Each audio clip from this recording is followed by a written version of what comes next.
अस्सलाम वालेकुम, हानिया food corner में खुशामदीद। आज मैं आप लोगों के लिए लेकर आई हूँ अंडे चने का बहुत ही ज़बरदस्त सा सालन। तो आइए वक्त ज़ाया के बगैर अपनी रेसिपी को स्टार्ट करते हैं। अंडा चने बनाने के लिए यहाँ पर मैंने 6 टेबल स्पून ऑयल लिया है। इसमें मैंने डाला है 1 टेबल स्पून ज़ीरा और 1 टेबल स्पून लहसुन अदरक का पेस्ट डालकर और इसे अच्छे से सौते कर लेंगे। एक बड़े साइज़ का प्याज को मैंने ग्राइंड कर लिया था और प्याज डाल के इसका कलर चेंज होने तक हम इसे पका लेंगे। 1 टेबल स्पून खुश्क धनिया, 1 teaspoon red chilli powder, 1/4 teaspoon नमक, 1/4 टीस्पून हल्दी, 1 tablespoon garam masala, 1/4 teaspoon chicken powder add करके और इसे अच्छे से मिक्स कर लेंगे। तमाम मसाले प्याज के साथ अच्छे से मिक्स हो जाएंगे। 1 कप फेंटा हुआ दही हम इसमें डालेंगे और इसे अच्छे से मिक्स कर लेंगे।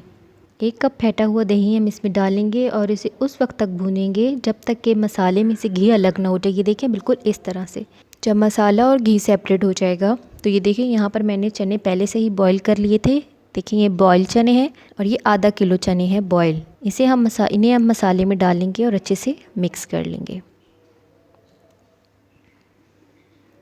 उसके बाद 1 टेबल स्पून कसूरी मेथी हम इसमें डालेंगे और 4 बॉईल किए हुए अंडे मैंने यहाँ पर लिए हैं। आप चाहें तो आप कम या ज़्यादा भी कर सकते हैं। कटा हुआ हरा धनिया हम इसके ऊपर डालेंगे और इसे कवर करके रख देंगे। ये देखिए आधे घंटे बाद ज़बरदस्त से हमारे चना और अंडे की रेसिपी जो है वो तैयार है।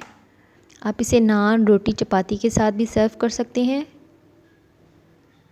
मैं उम्मीद करती हूँ कि आपको मेरी आज की वीडियो पसंद आई होगी। मैं फिर मिलूँगी एक नई ज़बरदस्त और अच्छी सी रेसिपी के साथ। मुझे दीजिए इजाज़त। अल्लाह हाफ़िज़।